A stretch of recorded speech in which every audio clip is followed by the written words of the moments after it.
Perfect. And it shows that we're live on YouTube and Facebook. Give me just a few minutes, Heidi, while I start checking on this and sharing it out.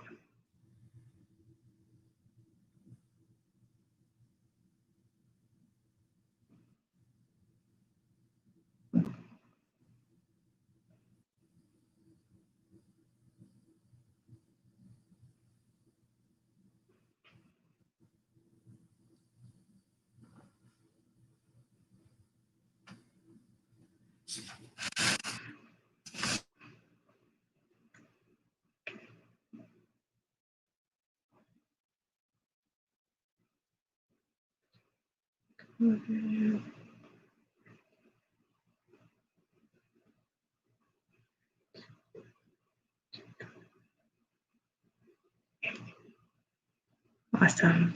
I think I'm done on. Hi.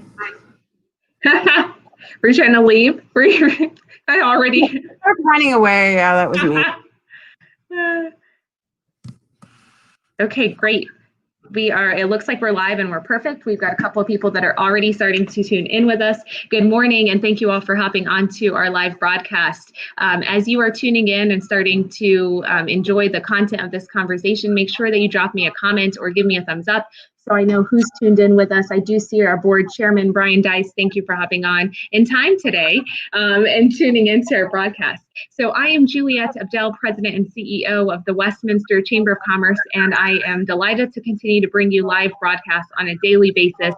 Many of the broadcasts you can find in the video section of this Facebook page. You can also find it on our YouTube channel where we are simultaneously airing the content. That's Westminster Chamber of Commerce on the YouTube page. Connect with us as well on our Instagram, on our Twitter accounts at Westy Chamber. And of course, if you do not like social media or you know somebody that should be benefiting from the content that isn't tech savvy on social outlets, find our webpage. That's westminsterchamber.biz COVID-19-update. I've dropped that into the comment section as well for you. I see a couple of other folks hopping on, and I'll start bringing up these comments as I see them. Good morning to Wayne Anderson, one of our other board directors, for hopping on here with us. Now, as you guys know, we bring these broadcasts to you on a daily basis, featuring our mayor who gives us updates on COVID in the community, things that are going on, city, county, and statewide. We then feature a business success series. The business success series highlights a business that is connected to our organization, things that they have done during COVID and how they have continued in spite of the current situation that we're in. We then, of course, highlight a nonprofit in our nonprofit corner and round out the Friday with either an elected or national update, city, county, state, administrative type of individuals that are with us to provide content. Now, during this broadcast, if you find any of this content beneficial, which I know you will, and that's why we bring it on here, make sure that you hit that share button so that your network is just as informed as you are as well. So there is a comment feature that's available to you at the bottom of this broadcast, whether you're watching it on your phone or if you're watching on a tablet or just your computer. Make sure that you leverage this opportunity to share any of your comments, whether it's good morning remarks that like we've had from Brian, from Jeff. Thank you, Jeff, for hopping on, especially since you were part and engaged for this yesterday. I also see Tara Keller. Good morning to you as well. Thank you for tuning in. The comment section is available to you at your disposal to provide us with comments, with compliments, or with just questions. Know that I welcome all perspectives. So if there is material you do not enjoy in my broadcast, I want to hear your perspective and why. And we like to provide you with answers to your questions, whether it is at a different opinion from your own. So I welcome those opinions. Please type them into the comment section and we'll get to them. Now, I think that was long-winded, but I tried to keep it succinct. We have United Power with us, and I'm excited because Heidi from their team is going to share with us some updates as it relates to COVID and energy, as it relates to United Power and some things that they're doing. And then she'll be taking some time to answer any questions that we might have. With that, I'll mute myself, and Heidi, you can take it away. All right, thank you. Thank you so much, Juliette, for inviting me to do this. I'm really excited to be able to share what's been going on with us. I think a lot of people don't think about an electric business as being an essential business, and we really are. Keeping the lights on, and especially with everybody working from home, schooling from home, we've become more important and had to adjust a lot of our work practices in order to make sure we're not, doing an upgrade to electric systems while people are at home and working. So it's been a whole different mindset. For those of you that aren't familiar with United Power, we are a rural electric cooperative. We're headquartered in Brighton, Colorado, and we serve about 95,000 meters, or about 250,000 people on Colorado's northern Front Range, including parts of Westminster. So some of you may be getting your electric and gas from Xcel. There are other people in Westminster who are getting electric from us and their gas from Xcel. So we are a not-for-profit cooperative, so a little bit different business model, but we provide power to homes just like Xcel does. So we don't generate our own power would be the one differentiating thing there. So we've been working really hard to keep our staff and our line crews healthy. So one of the things that we work on is our offices have been shut down for the most part. Our front lobby is still open so people can conduct business, but we have expanded our reach with our members so that they can pay their bills with kiosks. So we have automated kiosks they can actually go in and pay a bill at now. And they can pay in cash also. So it's another way that people can access us if they need to and they don't have an ability to pay with a credit card or with a draft from their checking account or something like that. So we've expanded the whole that whole line of services and then gone ahead and made sure that we still have our customer service staff working from home, but they are available on the phone, and we are available 24/7. As an essential business, we're there for you all the time. So we want to make sure that the lights are on. We've seen quite an impact from COVID. It has been really hard on a lot of our members. There are people that are impacted, unable to pay their bill. And we are working with those customers. We had the moratorium at the beginning that the governor put in place, but we had already stopped disconnects prior to that. We made a decision operationally that we didn't want to put people in a difficult situation, so we did that right away. And then our board authorized a fund of $250,000 to help offset people's bills.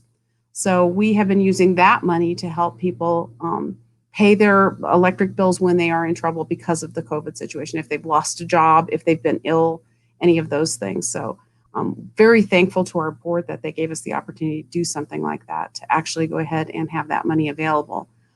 Businesses in the area are getting a lot of assistance from chambers of commerce. The Chamber of Commerce here in Brighton, I know, is distributing the money that was available through Brighton and through Adams County. And those can be used for payroll. They can be used for utility payments as well. So I think that it's been a really well-coordinated effort in making sure that people are getting the assistance they need. While we are seeing an increase in residential consumption of electricity, we're seeing a decrease in the commercial side. So some of the oil wells that we have out there are not pumping right now. You know, oil prices have been a little bit up and down. So and we have a large, maybe 40% of our revenue comes from oil well loads. So we have a lot of oil well loads out in Weld County. And that, you know, financially, we've been doing okay, though. Compared to a lot of the co-ops across the state, we are actually in pretty good shape financially. But a lot of the smaller co-ops are really struggling. Some of the mountain co-ops, they don't have the kind of load that we do. So we've been lucky. We continue to grow. We continue to add about 5,000 meters a year. So in the last couple of years, so we're one of the fastest growing co-ops in the country. So that has continued and been very fun. One of the other things that I wanted to reach out and talk to everybody about was scams, because we're seeing quite an uptick in scams. These guys are very good at what they do. And every time something happens, it's a new twist that we didn't see coming. So there are some things that consumers can do to protect themselves. And this goes for both business customers and residential customers. And knowing some of this and then sharing it with people that you know is going to make the biggest impact that you can hope for. So one of the things that we see, we've seen them actually go door to door. So we have people that go door to door demanding payment. Hey, you're behind on your bill. They knock on the door, and we actually have people that will give cash to whoever this is banging on the door, pretending to be one of our people. But we don't ever go to anybody's door unless we have an appointment with somebody. We don't call our customers and tell them. We don't call in person. We do have an automated system that would call out and say, you know, you need to make a payment now. But that always prompts them to call us. So my recommendation, if you get any call that sounds, even if it sounds real, hang up the phone and call back. And that would go for just about any utility provider, us included.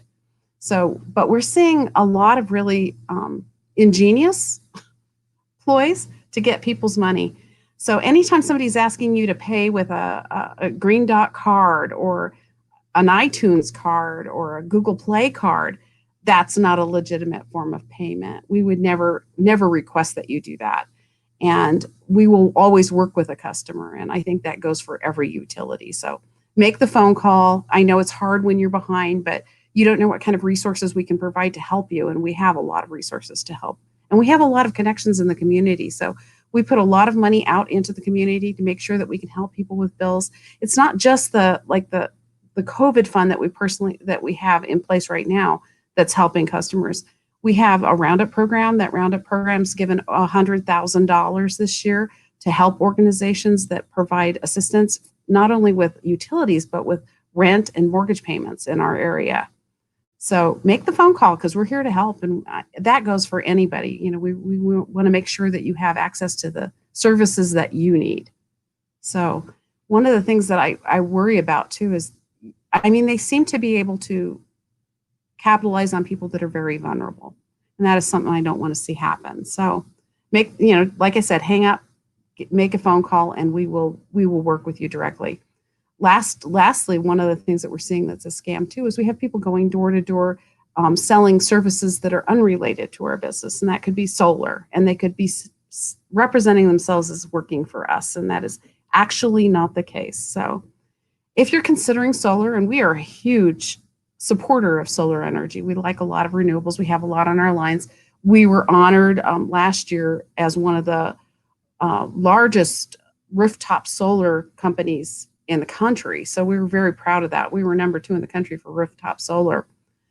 So we support it, but don't listen to just what they have to say. Give us a call. We have energy experts. Our energy management team is happy to talk with anybody that's interested in taking a look at energy efficiency improvements to their home.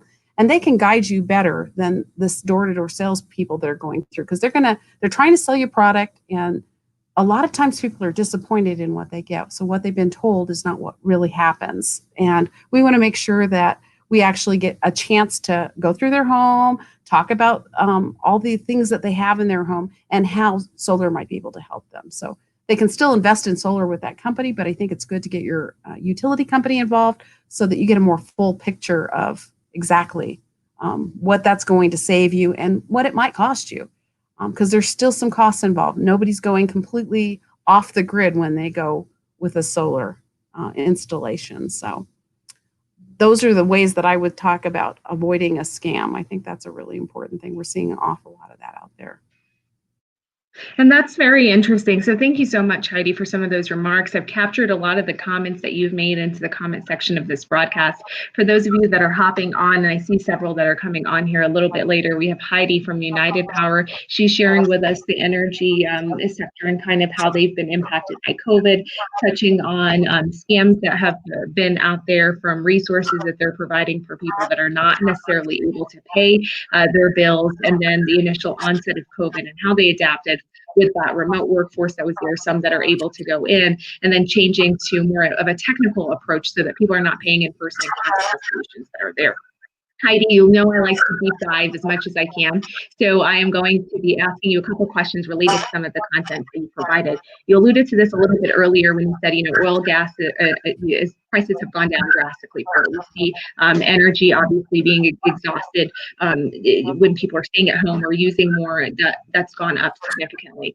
And this is kind of a curveball question, so I may give you a second after I throw it out there and then make a comment afterward. The fires that are going on, how has that affected our utility providers? Has affected United Power from that perspective? If it hasn't, more broadly from the utility providers or the energy industry, how has that demand been made on your industry? Oh, I'm so glad you asked that question. So the providers, it's interesting because we actually provide service in the Golden Gate Canyon and Coal Creek Canyon. It's a non-contiguous part of our territory. So we have a mountain territory, and fire is always a big concern for us. And we've even seen fires out on the plains, but I'm going to address what we're doing in the mountains. So we have a fire mitigation plan in place. So we actually have an entire plan for what we're going to do, how we're going to manage a fire if it happens, how we're going to manage prior to a fire happening. And and communicating that to our members, they understand what we're doing behind the scenes. Some of the things that we've done up in the mountains is a very aggressive tree trimming program. So it's a program where we go in there and not only just remove the trees from our lines, but actually make sure that we have an easement around where our lines run. So if a tree falls over, it doesn't, necessarily fall into our line. We do a lot of maintenance up there. We're actually doing a lot of drone maintenance. So we've been flying, and if you go to our website, you'll actually be able to see some of the footage that we have of that, where we fly along the line to look for any damage that could be happening on the lines. A lot of these poles are in real inaccessible areas, places that we actually have to walk a crew into. So for us to go in there and actually go ahead and get a good photograph of what's going on up there, we'll know exactly what kind of repairs we want. They only have to walk in once with their with the supplies that they need in order to make the repair. The last thing that we've been doing up there that's been a really interesting item is we've added a Hendrix cable. It's a heavy coated cable. It's a really expensive fix. We can't underground in most of the places that we serve in the mountains because they have a granite base up there. So there's no opportunity for us to put it underground, which is an expensive option, but less expensive than burning down people's homes. So the Hendrix cable was a really good solution for us because it gives us a really safe way for us to provide power. The sheathed cable, if a tree falls against it, will not start a fire. It's also more reinforced so it doesn't come down as easily if it has a tree on it. We've had trees fall in it, and we've been able to get a crew up there, get the tree down, and even the power's not been interrupted when that's happened. So I think you're seeing a very active effort by most of the utilities across the country to address this issue. And we're seeing a lot of solutions as far as equipment like the Hendrix cable. So it's nice to see these innovations in our industry. And we do have automated meter system out there. So we are able to control a lot of things right from our office. So if we see that we're having an issue, we can shut down power immediately. And we work in tandem with the emergency outreach people out there so that we can let them know if we have an issue. We work closely with the fire departments if there's any kind of an issue up there. So keeping those partnerships together, using the right equipment, communicating our plan out there, talking with our members, and reminding them that they have a role in that, that they need to keep the trees cleared away from their land. We have a really active group in Coal Creek Canyon that goes out and works with people that are unable to do a lot of work on their property to take some of the dead wood out of there. So they cut it down and then donate it as firewood for people that need it for heating their homes. So we feel pretty proactive and are pretty happy with what we've been doing. Oh, I think that's tremendous. And I'm glad that you broke that down for everyone to hear, because I knew you played a role, and I just wanted everyone to see what that exactly meant. And sometimes when we hear, these fires are going and they're continuing, we don't necessarily see what's being done on the ground level. So it's nice to see that, again, United Power is continuing to bring innovation from the drones and from, having that automated opportunity. So you're not sending people in situations that are not the most ideal for them. I see Tom Green. Good morning to you. I also see your mom that's popped on here with us. And watching this broadcast. We have a question that's come in, and then I also have another one for you. So I'll pull up this question, which comes to us from Vanessa DeMont. Vanessa is a current candidate for State House. She is asking, with many industries right now talking about the lack of workforce, and this was even pre-COVID, right? We had historically low unemployment numbers, so it's harder to find those types of candidates. Now it's a little bit different, right? It's a different element. We've got people that are unemployed as a result of COVID. They've been displaced from their general jobs that they're a part of.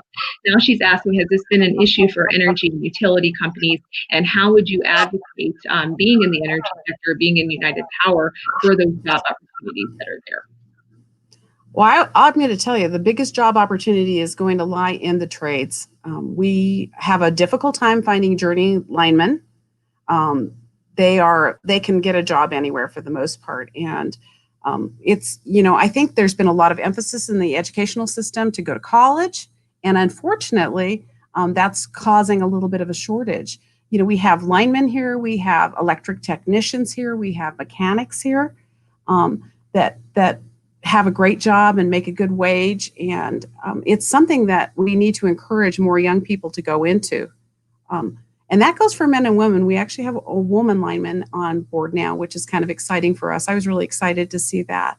I just think it's important that kids today see that that's an opportunity and that's a place to go. We have a lot of people that call us and they talk about engineering, and we work with the schools real closely with their STEM programs and stuff to encourage kids to go into electrical engineering, because you always need some talent there. But there's a lot of jobs in this industry for a lot of different kinds of people. I mean, even me in marketing and communication to be able to do this kind of job. So when you take a look at that, we work closely with the schools to try to talk about the different kinds of jobs. But I would certainly, if I had a kid today, I would encourage them to take a look at the trades more closely, because I think it's an excellent opportunity to have a career.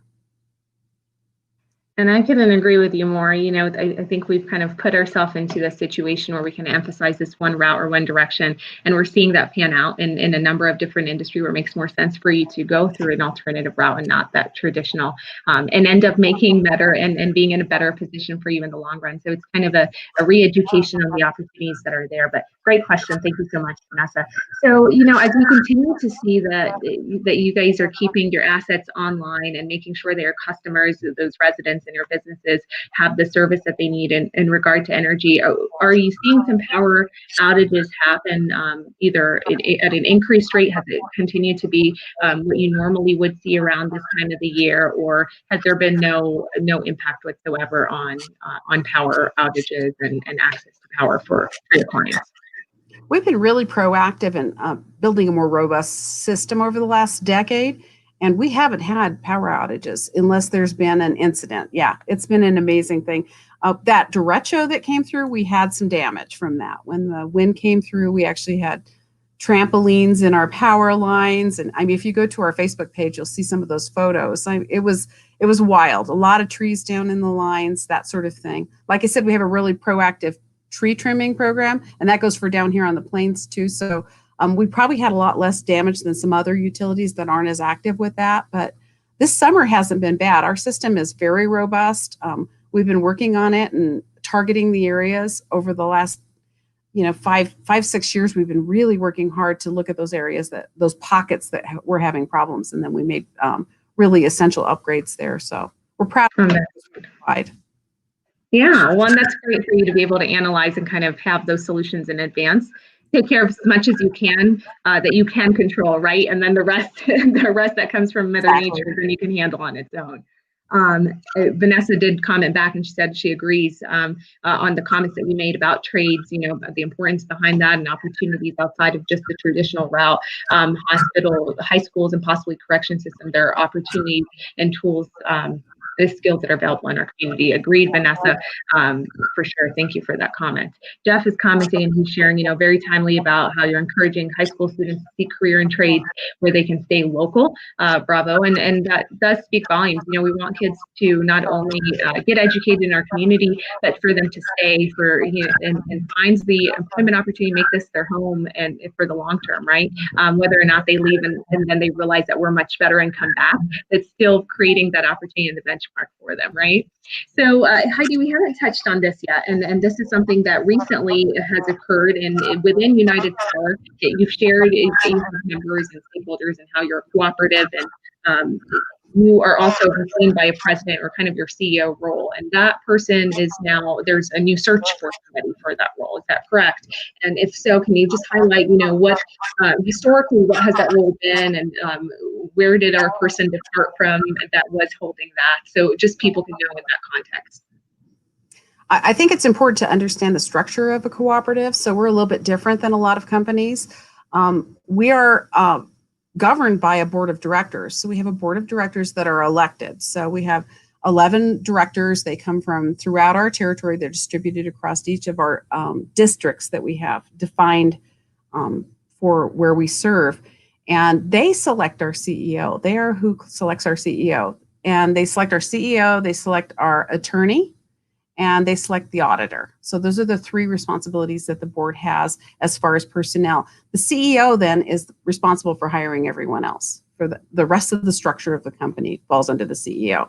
And so he works as a liaison between the work that we do as employees and with the board and what their wants and needs are. So our last CEO retired, and we have an interim CEO who is our chief operating officer, Bryant Robbins has stepped into that interim role. And they're going to do a national search. So we'll look for just the right person that can lead us into the future. So we are an attractive cooperative. And we live in a great area. So I'm hoping that we get a good person here to lead us.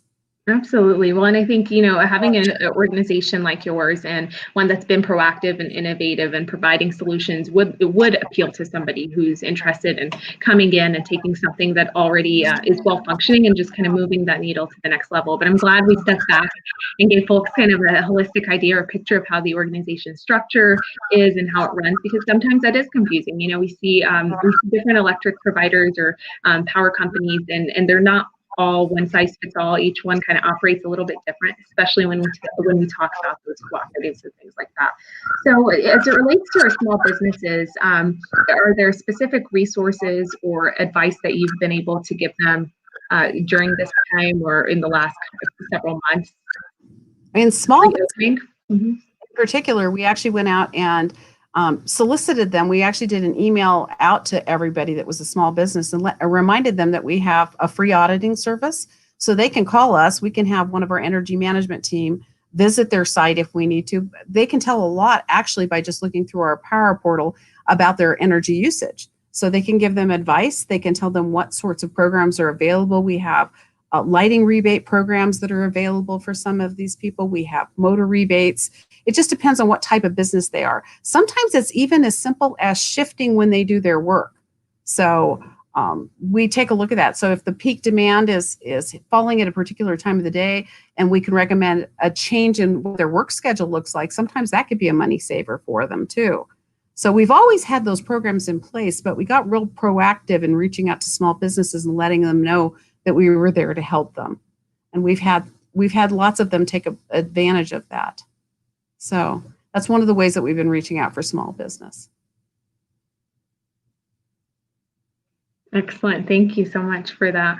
One other question, and then I think I'll start wrapping us up. Believe it or not, we're getting to our 30-minute mark, and I'm mindful of your time, and I know you've fit me into your schedule, so I want to be respectful of that. You guys recently launched a program. It was the Members' Choice grant winners that you're doing. Tell me about that. What is that program? Was this in response to COVID that you did, or was it something that was ongoing? And what would be the benefits for somebody to try and look into it further?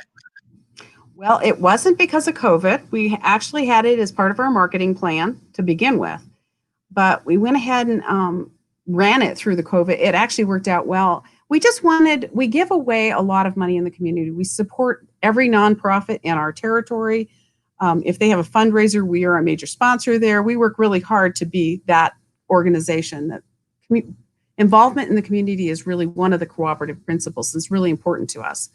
So we put that one in place just so that we could have our members help us direct where those funds went, to tell us what's important to you. Where do you think this money should go?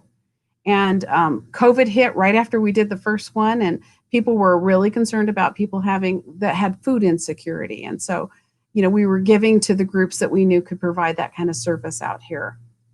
So that was a great program. I'm glad you asked about that also. Of course. Well, and I'm a fan of United Power. It's not just because you guys are members of ours, but I do see the impact that you're making, and I see a lot of the news that you're pushing out, and you really stand behind the community involvement. And that speaks volumes. It's part inherent in the structure that you are. Being a cooperative, it pushes you more so to be like that more than anything else. I've seen it with others that I've worked with. And so when I first interacted with United Power, I knew there was that element, but then to see that you guys continue to bring in newer efforts that are supporting the community, getting behind it and getting out there, I think is a testament.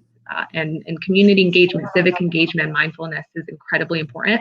A lot of times people do not see the impact that our businesses are doing outside of just the revenue production. So I'm glad to see that you guys are putting a positive face on it and pushing that out. Thank you. We are at our 30-minute mark, believe it or not, which means that we are having to wrap up, unfortunately. For those of you that have just hopped on here with us, this video will be available for you to watch on replay. So if you are just now tuning in, make sure you rewind, rewatch, and then reshare with your audience so that people are just as informed as you are. We have Heidi with us, and she is from United Power. She shared a number of things that they have done, from technology use because of COVID to addressing the fires that are going on across the state of Colorado, their disaster plans, even touched on workforce a little thanks to a few different comments and questions that we received. Many of her comments and answers I've put into the comment section of this broadcast, but you can also find it as you're listening and tuning in, because sometimes I end up making typos or I don't hear something fully. So have grace with me as you read that, and if it does not come across in the way that it should have, that's likely why I'm frantically typing it over here. I thank you for taking some time out of your day to tune in with us for a good 30 minutes and get educated on all things energy during COVID. We'll likely bring up some additional speakers related to energy during this time, just wanting to information share with you and know what our businesses, what organizations and entities are doing to make sure that you're taken care of during this time. Of course, Heidi, I appreciate you for taking some time out of your day, making it work, and then having to run to a different venue to make sure that we have the best connectivity possible. I think it was well worth it, if I don't say so myself, although I might be biased. But I look forward to crossing paths and continuing to make sure that we take care of the community that we both serve together. If you don't mind staying with me as I exit out, I just want to thank you again. Have a terrific day. We'll be back here tomorrow at 11 a.m. for our nonprofit broadcast.